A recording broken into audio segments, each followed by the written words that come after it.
नमस्ते दोस्तों, आप सभी का स्वागत है हमारे बुक समरी अड्डा यूट्यूब चैनल पर। यहाँ पर आपको बहुत सारी बुक्स का ज्ञान मिल जाता है जिससे आपकी लाइफ इम्प्रूव हो सके। तो चलिए आज की बुक समरी स्टार्ट करते हैं। बोहेमियंस के लिए बिजनेस सुनकर बड़ा अजीब लगता है। ऐसा लगता है कोई कह रहा हो अथीस्ट स्पिरिचुअलिटी के रास्ते पर कैसे चले, या कैट लवर्स ये डॉग पाल सकते हैं। ये दोनों चीजें एक साथ कैसे चल सकती हैं?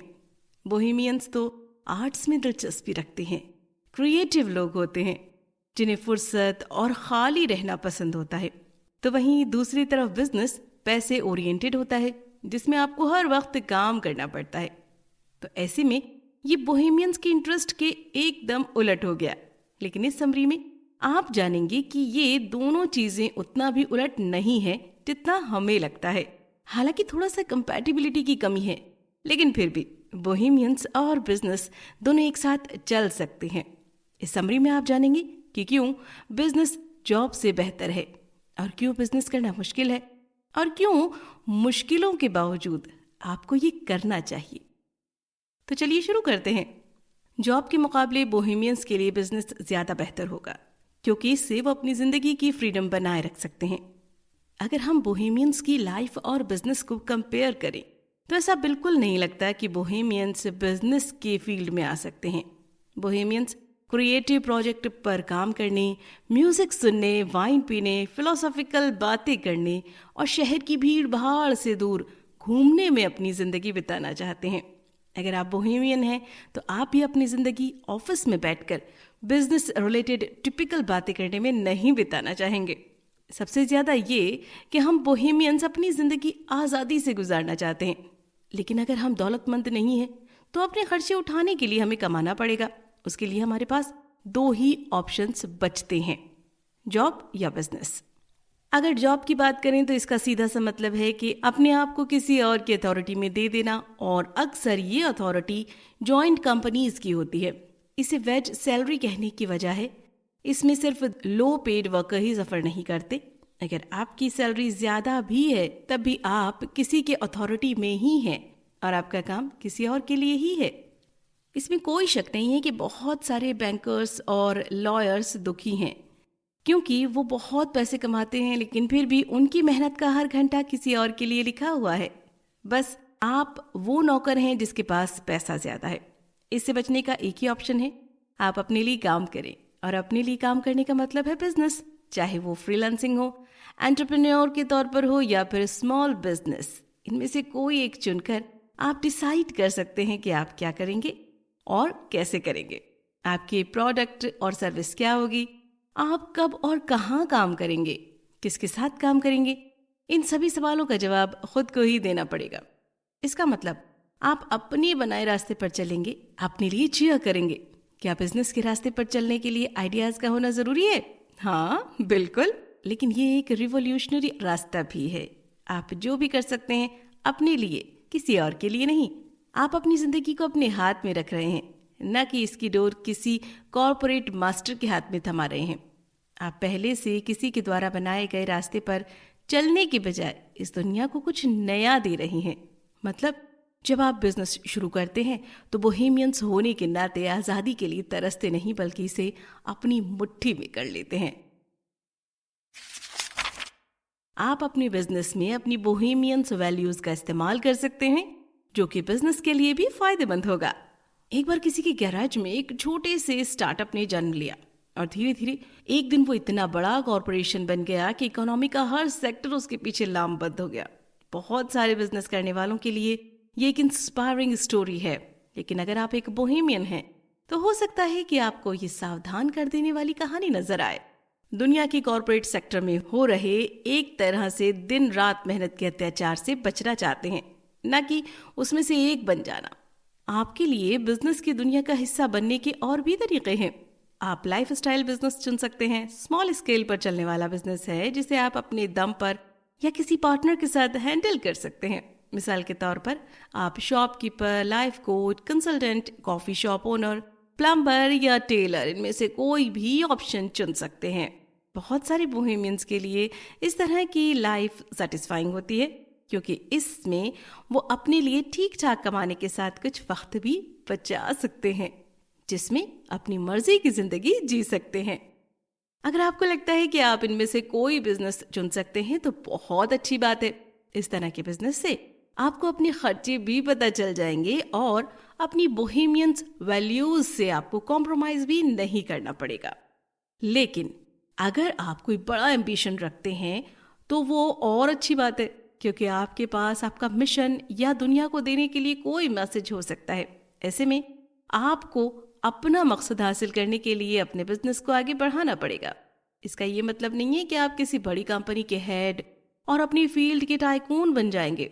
इसके लिए आप कुछ ऐसे कोवर्कर्स को हायर कर सकते हैं जो फ्रीलांसर्स के एक बड़े ग्रुप के साथ काम करें, या फिर आप अपने मकसद को हासिल करने के लिए इन्वेस्टर्स की भी मदद ले सकते हैं। ऑथर ने आइडिलियर के मामले में भी ऐसा ही किया, जिसकी शुरुआत एक मैगजीन के तौर पर हुई, लेकिन बाद में ये और बढ़ता गया। ये अब एक पब्लिशिंग और इवेंट ब्रांड है जो Idler Academy of Philosophy, Husbandry and Merriment के नाम से चलता है। लाइव इवेंट, वर्कशॉप और फेस्टिवल के साथ ही ये ग्रीक फिलोसफी से लेकर calligraphy, creative writing, gardening, playing, ukulele जैसे अलग अलग तरह के टॉपिक पर ऑनलाइन कोर्सेज ऑफर करता है। हालांकि ये एक छोटे मोटे स्टोर चलाने के मुकाबले बहुत एम्बिशियस नजर आता है, लेकिन ये बहुत बड़ा एंटरप्राइज नहीं है और इसका मकसद पैसे कमाना या ऐश की जिंदगी हासिल करना नहीं है। ये समाज में रहने वालों पर पॉजिटिव इम्पैक्ट डालने के साथ ही ऑथर और उनके साथ काम करने वालों को गुजारा करने के ठीक ठाक इनकम प्रोवाइड कर देता है। कुछ साल पहले तक Idler Academy of Philosophy, Husbandry and Merriment सिर्फ कोई ऑनलाइन डिजिटल प्लेटफॉर्म नहीं था, ये एक फिजिकल प्लेस थी जहां आप जा सकते थे। 2011 में लॉन्च हुआ। ये प्लेटफॉर्म ओरिजिनली लंदन के वेस्ट साइड नेबरहुड के नॉटिंग हिल में मौजूद एक कॉफी हाउस, बुक स्टोर और इवेंट वेन्यू और एडल्ट एजुकेशन सेंटर था। वहां पर ऑथर अपने पार्टनर और कुछ एम्प्लॉयज के साथ कॉफी और बुक बेचने के साथ लेक्चर और वर्कशॉप ऑर्गेनाइज करते थे। अगर आपको ये किसी सपने की तरह लगता है तो हाँ, ये सपना ही था, लेकिन नाइटमेयर टाइप का। अपना खुद का बिजनेस करना आपको आज़ादी देता है, लेकिन इस आज़ादी के साथ बहुत सारी जिम्मेदारियां भी आती हैं। कस्टमर को खुश रखने के लिए एम्प्लॉयज मैनेज करने, फ्रीलांसर्स को पैसा देने, टैक्सेस भरने, रिकॉर्ड रखने जैसे काम करने पड़ते हैं। मेल चेक करने जैसा काम आपको रोज करना पड़ता है। आपको ये सारे काम वक्त पर पूरे करवाने के साथ ही साथ अपने मुनाफे पर भी फोकस करना है। कहना करने से बहुत आसान है। जैसा ऑथर को लगता था कि कॉफी बेचना बहुत आसान काम है, लेकिन ऐसा हुआ नहीं। कॉफी सर्व करने के मामले में ऑथर को लगातार कंप्लेंट्स मिलती थी। कभी कस्टमर्स कहते थे कॉफी बहुत ठंडी है, तो कभी कस्टमर्स कुछ और कंप्लेंट लेकर आते थे। और ऐसा भी था कि सर्विस बहुत स्लो थी और उनके साथ ही सेल्स भी। कभी कभी तो सिर्फ कुछ माएँ अपने बच्चों को लेकर आती थी, घंटों भर बहुत सारी जगह ऑक्यूपाइड करके रखती थी और बस 2 कप कॉफी ऑर्डर करके 5 यूरो का बिल भर के चली जाती थी। कभी कभी तो कस्टमर आकर सोया मिल्क मांगते और वहां के स्टाफ का ना में जवाब होता। कस्टमर नाराज होकर वहां से चले जाते और कहीं और से खरीद लेते। सीधा जवाब तो ठीक है, लेकिन क्या सच में कॉफी का बिजनेस करके वो कैफे सोया मिल्क नहीं रखता था? हाँ, कैफे में सोया मिल्क का ना होना बहुत छोटी सी बात है, लेकिन हर रोज ऐसी बहुत सी छोटी छोटी बातें होती थी। इन सभी प्रॉब्लम को ठीक करना था, क्योंकि जब आप सही फैसले लेते हैं तो बिजनेस चलता है और तभी पैसे आते हैं। ट्रेडिशनल बिजनेस के तरीकों को फॉलो करके आप एक बोहेमियन के तौर पर अपनी आज़ादी बनाए रख पाएंगे। अगर कॉफ़ी सर्व करने जैसी कोई सिंपल चीज़ इतनी मुश्किल हो सकती है, तो बिजनेस चलाने से जुड़ी दूसरी चीज़ें कैसी होंगी? इस बात से इनकार नहीं किया जा सकता कि इसके लिए बहुत काम करना पड़ता है, खासतौर पर तब जब आप बिजनेस का कोई ट्रेडिशनल तरीका नहीं फॉलो करते। अब यहाँ पर सवाल ये उठता है कि अपना खुद का रास्ता बनाने वाले बोहेमियन से आप बिजनेस का ट्रेडिशनल तरीका फॉलो करने के लिए कैसे कह सकते हैं? और वैसे भी यहाँ पर बोहेमियंस को बिजनेस में जाने की सलाह इस वजह से दी जा रही है ताकि वो अपनी फ्रीडम बरकरार रख सके। बात सही है, लेकिन अगर आप अपने तरीके से बिजनेस चलाने की कोशिश करते हैं तो आप लंबे समय तक फ्री नहीं रह पाएंगे। आप खुद के बनाए रास्ते पर होने वाली गलतियों को सही करने में बहुत बिजी हो जाएंगे और इसीलिए ट्रेडिशनल बिजनेस प्रैक्टिसेस कारगर हैं। क्योंकि वो मुश्किलों को दूर करने और चैलेंजेस से निपटने के लिए वक्त की कसौटी पर खरी साबित हो चुकी हैं। अगर आप कन्विंस नहीं हो पा रहे हैं तो ऑथर का एग्जाम्पल लेकर देखिए। जब उन्होंने आइडियल एकेडमी की शुरुआत की थी तो उनके साथ क्या हुआ था? बहुत सारे दूसरे बोहेमियंस की तरह उन्हें भी लगता था कि ये ट्रेडिशनल रूल्स उन पर फिट नहीं होते, इसीलिए उन्होंने फॉलो भी नहीं किया। नतीजा ये हुआ कि लगातार उन्हें प्रॉब्लम्स का सामना करना पड़ा। दिन के 14 घंटे उन प्रॉब्लम को सॉल्व करने में चले जाते और वो अपने लिए ज़रा सा भी वक्त नहीं बचा पाते। उन्होंने शुरुआत में बहुत अजीब तरीके से अपने स्टाफ की हायरिंग की। उन्होंने शॉप के आसपास जो भी घूमता मिल जाता और ठीक ठाक इंसान समझ में आ जाता वो उसे जॉब ऑफर कर देते। उन्होंने सोचा कि अगर वर्कर्स अच्छी रहेंगे तो वो भी अच्छे से बिहेव करेंगे और सब कुछ अच्छा होगा। लेकिन हुआ कुछ उल्टा। वर्कर्स काम पर लेट आते और फिर वाइन पीने, स्मोकिंग करने और दोस्तों के साथ घूमने में सारा वक्त बर्बाद कर देते और बाथरूम साफ करने जैसा काम भी पूरा नहीं हो पाता, जिसकी वजह से ऑथर को ऐसे काम खुद करने पड़ते। लेकिन जब उन्होंने एम्प्लॉय हायर और मैनेज करने के लिए ट्रेडिशनल तरीके फॉलो करने शुरू कर दिए तो हालात बदल गए। वो अब सीवी, परफॉर्मेंस रिव्यू, रेफरेंस और जॉब रिस्पॉन्सिबिलिटीज के आधार पर ही हायर करने लगे थे। ये सारी चीज़ें बहुत मुश्किल भी नहीं है और आपको ये सब कुछ करना होगा, चाहे आपके बोहेमियंस वैल्यूज़ को सूट ना करे तो क्या होता है। नहीं तो आप अपना दिन एक पैशन और आर्ट को फॉलो करने के बजाय टॉयलेट साफ करने में बिता देंगे और यकीनन कोई भी बोहेमियन ऐसी ज़िंदगी नहीं चाहता। बिजनेस प्लान और अकाउंटिंग सिस्टम बनाकर आप अपने बिजनेस में क्लियरिटी ला सकते हैं। अगर आपने अपने बिजनेस में ट्रेडिशनल तरीकों को फॉलो करने का फैसला ले लिया है तो चलिए बिजनेस प्लान और अकाउंटिंग की बात करते हैं। ये इतनी भी कॉम्प्लिकेटेड चीज़ें नहीं है जितना इन्हें सुनकर लगता है। इन दो चीज़ों पर काम करके आप अपनी मंजिल की तरफ और आगे बढ़ जाएंगे। चलिए पहले बिजनेस प्लान की बात कर लेते हैं। अगर आपके पास कोई प्लान नहीं है तो कोई बात नहीं। जब ऑथर ने आइडिया की शुरुआत की थी तो उनके पास भी नहीं थी। उन्होंने सोचा कि वो फ्लो के साथ चलेंगे और देखेंगे क्या होता है। लेकिन जो नतीजा निकला उसके बाद से ऑथर को बिजनेस प्लान की इम्पोर्टेंस समझ में आ गई और उनका कहना है कि अपने बिजनेस में क्लियरिटी लाने के लिए आपके पास बिजनेस प्लान का होना बहुत ज़रूरी है। बिजनेस प्लान बनाना किताब लिखने से पहले आउटलाइन तैयार करने की तरह है। अपने बिजनेस प्लान में आप क्या करेंगे और कैसे करेंगे जैसे बेसिक सवालों का जवाब देते हैं। मिसाल के तौर पर आपका प्रोडक्ट किस तरह की सर्विस देगा, ये लोगों की कौन सी प्रॉब्लम सॉल्व करेगा और वो लोग कौन होंगे, ऐसे कितने लोग हैं जिन तक आपने पहुंच बना ली है और कितनों तक पहुंचना बाकी है। आपके मन में इस तरह के सवाल पैदा करने से आप बिजनेस में पैसा लगाने से पहले ही अपने बिजनेस आइडिया के बारे में सोच सकेंगे। और अगर पैसों की बात करें तो आपको सोचना होगा कि आपके बिजनेस में किस तरह के खर्चे आएंगे। आपको क्या लगता है कि पहले साल में आप कितना रेवेन्यू जनरेट कर लेंगे? अगर आपके पास इस तरह के सवाल के जवाब होंगे तो आप आइडिया लगा सकेंगे कि बिजनेस शुरू करने के लिए आपको कितने पैसों की जरूरत है। एक बार आपका बिजनेस खड़ा हो जाता है तो आपको पैसे के आने और जाने का रिकॉर्ड रखना ही पड़ेगा और यही एक अकाउंटिंग का रोल आता है। यह आपके बिजनेस की फाइनेंशियल कंडीशन का ट्रैक रखता है। हो सकता है कि आप नंबरों की झमेले में ना पड़ना चाहते हो, लेकिन सोचिए कि अगर आप अपने बिजनेस के फाइनेंस का ट्रैक नहीं रखेंगे तो आपको कैसे समझ में आएगा कि आपका बिजनेस कैसा चल रहा है। हो सकता है कि आपको अपने बिजनेस में चल रही फाइनेंशियल प्रॉब्लम का पता ही न चले और जब पता चले तो आप बैंक्रप्सी के कगार पर पहुंच चुके हो। क्या अकाउंटेंसी बोहेमियंस लाइफस्टाइल को मैच करती है? नहीं, लेकिन ये आपको कंगाल होने से जरूर बचा सकती है। बहुत कम कीमत मत रखिए। उम्मीद है कि आपको अकाउंटिंग का आइडिया अच्छा लगा होगा और आपने अपनी स्प्रेडशीट तैयार कर ली होगी या फिर कोई अकाउंटेंट हायर कर लिया होगा। अब आपको अकाउंट का काम करने के लिए नंबर की जरूरत होगी, मतलब पैसा। इसलिए बिजनेस को चलाने के लिए पैसा बैकबोन है। ये बात मायने नहीं रखती कि आपका आइडिया कितना ग्रेट है। इस आइडिया पर बने रहें और बिजनेस को आगे बढ़ाने के लिए आपको प्रॉफिट कमाना ही होगा। आप पैसा कैसे कमा सकते हैं? इस सवाल का जवाब चंद शब्दों में दे पाना मुश्किल है, लेकिन हम ऑथर के एक्सपीरियंस से कुछ सीख सकते हैं। एक अच्छे बोहेमियन के तौर पर आप अपने प्रोडक्ट की कीमत कम से कम रखना चाहेंगे। आप अपने कस्टमर का ज्यादा खर्चा नहीं करवाना चाहेंगे। हो सकता है कि आपको उनसे कमाई करने के लिए शर्मिंदगी महसूस हो।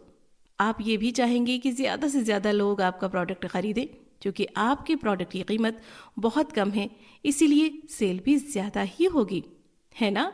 हाँ, ये बात सही है कि ज़्यादा कम कीमत रखने से बिक्री ज़्यादा होती है, लेकिन कीमत बहुत घटा देना सिर्फ बड़ी बड़ी कंपनियां ही अफोर्ड कर सकती हैं। अपने एक प्रोडक्ट की कीमत घटाकर फ़ायदा कमाने का आइडिया बहुत अच्छा है, लेकिन इससे अमेज़ॉन जैसी जॉइंट कंपनियों के लिए कारगर साबित होता है। लेकिन आप अमेज़ॉन तो नहीं है, आपकी और आपके एम्प्लॉयज़ की ज़िंदगी इसी की सेल से चलती है। और अगर आप अपने प्रोडक्ट की कीमत बहुत कम कर देंगे तो आप सरवाइव नहीं कर पाएंगे। जब ऑथर ने आइडिलियर एकेडमी में लेक्चर ऑर्गेनाइज करवाने शुरू किए तो उन्होंने सोचा था कि हर टिकट पर 10 यूरो लेना काफ़ी होगा। 30 लोगों के इवेंट में आने और स्पीकर की फीस 250 यूरो होने की वजह से ऑथर को सिर्फ 50 यूरो का फ़ायदा होता। कुछ वक्त बाद ऑथर को एहसास हो गया कि ये एक सस्टेनेबल बिजनेस मॉडल नहीं है। अब वो हर टिकट पर 20 या 30 यूरो लेते। कुछ लोगों ने कंप्लेंट जरूर की, लेकिन ऑथर के इस फैसले से हम 2 थंब रूल जान सके। पहला ये कि आपको जो भी अमाउंट ठीक ठाक प्राइस लग रहा है बिल्कुल उसके डबल चार्ज कीजिए। और दूसरा रूल, अगर आपके चार्जेस को लेकर कुछ लोग कंप्लेंट कर रहे हैं तो ये इस बात का साइन है कि आप सही अमाउंट चार्ज कर रहे हैं, और अगर कोई कंप्लेंट नहीं कर रहा है तो आपका चार्ज बहुत लो है। आप अपनी फंडिंग कहाँ से लेंगे, इस बारे में सोच समझ कर फैसला कीजिए। अपने प्रोडक्ट के लिए सही कीमत तय करना आपके बिजनेस सर्वाइकल के लिए बहुत ज़रूरी है, लेकिन उससे पहले आपके पास बेचने के लिए कोई एक्चुअल प्रोडक्ट होना चाहिए, और उससे भी पहले कोई भी प्रोडक्ट बनाने के लिए आपके पास पैसा होना चाहिए। एक पुरानी कहावत है ना कि पैसा ही पैसा बनाता है। अगर आप कंसल्टेंट हैं या किसी फील्ड में नहीं जा रहे हैं जिसके लिए प्रोडक्शन कॉस्ट की ज़रूरत होती है, तो आपको अपने बिजनेस को शुरू करने और इसे आगे बढ़ाने के लिए पैसे की ज़रूरत पड़ेगी। आपके पास पैसे की ज़रूरत को पूरा करने के लिए लोन लेने, अपना घर गिरवी रखने, क्राउड फंडिंग, इन्वेस्टर ढूंढने या फिर अपने फैमिली फ्रेंड से पैसे मांगने जैसे कई रास्ते हैं। इनमें से हर ऑप्शन के अपने फायदे और नुकसान हैं। कुछ बोहेमियंस के तौर पर आपके फ्रीडम से भी जुड़े हैं, जैसे कि अगर आप सेल्फ एम्प्लॉयड हैं तो बैंक से लोन लेने के लिए मनाना थोड़ा मुश्किल होगा। एक बार आप उन्हें मना लेते हैं तो उन्हें सिर्फ अपने इंटरेस्ट से मतलब होगा। हो सकता है कि आपके दोस्त या फैमिली मेंबर आपकी मदद करना चाहें, लेकिन एक बार जब बिजनेस में उनका पैसा लग जाएगा तो वो बिजनेस के बारे में आपको सलाह देने लगेंगे। और जब ट्रेडिशनल इन्वेस्टर्स की बात की जाए तो ये बात और भी सच साबित होती है। फ्रेंड्स और फैमिली की तरह वो सिर्फ सलाह नहीं देते हैं, बल्कि आपको अपनी सलाह मानने पर मजबूर कर सकते हैं, क्योंकि वो आपके बिजनेस में इन्वेस्ट कर रहे होते हैं, चैरिटी नहीं देते। वो ज्यादा से ज्यादा पैसा कमाना चाहते हैं। इसीलिए अगर उनको नजर आएगा कि आप सही रास्ते पर नहीं चल रहे हैं तो वो आपके बिजनेस में दखलंदाजी करने लगेंगे। मिसाल के तौर पर हो सकता है कि वो आपके पार्टनर को निकाल कर किसी और को उनकी जगह हायर कर दें। वहीं दूसरी तरफ अगर आप ट्रेडिशनल बिजनेस इन्वेस्टर से पैसे लेते हैं तो वो आपको अच्छा खासा पैसा दे सकता है। अगर आप अपने बिजनेस को छोटे लाइफस्टाइल बिजनेस से बढ़ाकर किसी बड़ी कंपनी में तब्दील करना चाहते हैं तो ये बहुत फायदेमंद साबित हो सकता है, लेकिन इसकी अपनी कीमत भी है। आपको अपनी इंडिपेंडेंस और अथॉरिटी से कॉम्प्रोमाइज करना पड़ सकता है। कहने का मतलब ये नहीं है कि आपको ट्रेडिशनल इन्वेस्टर्स की तरफ नहीं जाना चाहिए, बस सारी चीजें अच्छे से एनालाइज करके डिसाइड कीजिए कि आपके लिए क्या बेहतर होगा। अगर आप स्मॉल लेवल पर ही ऑपरेट करते हैं तो आपको अपनी इंडिपेंडेंस से कॉम्प्रोमाइज नहीं करना पड़ेगा, अदरवाइज आगे बढ़ने के लिए कुछ तो कुर्बान करना ही होगा। तब तक आगे बढ़ते रहिए और हार मत मानिए जब तक कि इसके पीछे कोई बहुत बड़ी वजह ना हो। चाहे आप स्मॉल बिजनेस चलाएं या उसे लार्ज स्केल पर, मुश्किलें तो आनी ही हैं। एक सस्टेनेबल बिजनेस चलाना मुश्किल काम है और आपको इस रास्ते पर बहुत सारी मुश्किलों और चैलेंजेस का सामना करना पड़ेगा। आपका प्रोडक्ट फेल होगा, कस्टमर की शिकायतें आएंगी, एम्प्लॉयज अच्छे से काम नहीं करेंगे, बेसमेंट में जाकर वाइन पियेंगे और नशा करेंगे। हाँ, हो सकता है कि लास्ट वाली बात सिर्फ ऑथर का एक्सपीरियंस हो, लेकिन कहने का मतलब सिर्फ इतना है कि एम्प्लॉयज को मैनेज करना भी आसान नहीं है। अगर आपने सेल्फ हेल्प बुक पढ़ रखी होगी तो आप एक्सपेक्ट कर रहे होंगे कि हम यहाँ पर आपको बताएंगे कुछ भी हो जाए हार मत मानिए, आगे बढ़ते रहिए। लेकिन नहीं, हर बार ये सलाह सही साबित नहीं हो सकती। आपको अपनी बिजनेस जर्नी में एक ऐसा वक्त एक्सपीरियंस करना पड़ सकता है जिसे ऑथर बोहेमियंस वॉबल कहते हैं। ये वो दौर है जब आपके दिमाग में पूरे बिजनेस को लेकर शक पैदा होने लगेगा। आप सोचने लगेंगे कि आखिर मैंने ट्रेडिशनल जॉब क्यों नहीं की। आप उन लोगों से जलने लगेंगे जो जॉब पर जाकर अपना कुछ वक्त देते हैं और बदले में उनको महीने की सैलरी मिल जाती है। लेकिन इससे पहले कि आप अपना मन बना लें और कंपनी को अपनी सीवी भेजने लगें, एक बार फिर सोचिए कि आपने बिजनेस कैसे शुरू किया था। अपनी फ्रीडम के लिए ना। हो सकता है कि आपका बिजनेस नाइटमेयर बन गया हो, लेकिन फिर भी ये नाइटमेयर है तो आपका ही। दूसरों के बनाए हुए बुरे हालात में रहने से बेहतर है कि आप अपने बनाए हुए कॉम्प्लिकेटेड हालात में रहें। इसके साथ ही अगर आप अपने बिजनेस के लिए काम करते रहेंगे तो आपको कुछ बेहतर एक्सपीरियंसेस भी होते रहेंगे, जैसे कि अपने खुद के लिए काम करने की आज़ादी, कुछ नया बनाने की खुशी और लोगों की जिंदगी में पॉजिटिव असर डालने का सुकून। कहने का मतलब है कि अगर आपका बिजनेस चल नहीं रहा है और आपको कुछ समझ में नहीं आ रहा है तो आप अपने फैसले पर दोबारा गौर कर सकते हैं, क्योंकि एक बोहेमियन बिजनेसमैन होने के नाते आपके पास ही आज़ादी होनी चाहिए। आपको बिजनेस में बने रहने के लिए कोई फोर्स नहीं कर रहा है। अगर ये आपको सही नहीं समझ में आता तो आप पीछे हट सकते हैं। जब ऑथर आइडिलिया एकेडमी का ओरिजिनल फिजिकल वर्जन चला रहे थे तो उनके पास सेकेंड हैंड बुक बेचने, कैफे चलाने, साइकिल पर डिलीवरी देने जैसे कई आइडियाज थे। ये सारे आइडियाज सुनने में अच्छे भी लगते थे, लेकिन जब ऑथर ने इन पर अमल किया तो ये बुरी तरह से फेल हो गए। वो जरूरत भर पैसा नहीं कमा पा रहे थे और इस काम से खुश भी नहीं थे। इसीलिए उन्होंने 5 साल बाद इसे बंद करने का फैसला कर लिया। लेकिन एक डिजिटल प्लेटफॉर्म के रूप में आइडिलिया एकेडमी कामयाब है। वो कहते हैं ना, कहीं पहुंचने के लिए कहीं से निकलना पड़ता है। वैसे ही बेहतर आइडियाज पर काम करने के लिए कुछ आइडिया पर गिव अप करना पड़ता है।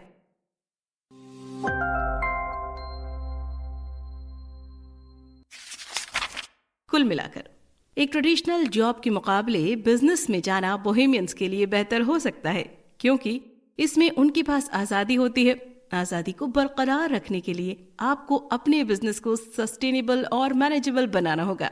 इसके लिए अपने प्रोडक्ट की सही कीमत तय करने, सही सोर्स से फंडिंग लेने जैसे ट्रेडिशनल बिजनेस तरीके अपनाए जा सकते हैं। अगर एक बोहेमियन अपने बिजनेस को चलाने में नाकाम हो रहा है या अपने काम से खुश नहीं है तो वो ऐसा काम छोड़ सकता है। उम्मीद करते हैं आपको हमारी यह बुक समरी पसंद आई होगी और अच्छा लगे तो लाइक और सब्सक्राइब जरूर करें ताकि आप हमारे नए वीडियोस से अपडेट रह सकें। फिर मिलते हैं अगली वीडियो में। धन्यवाद।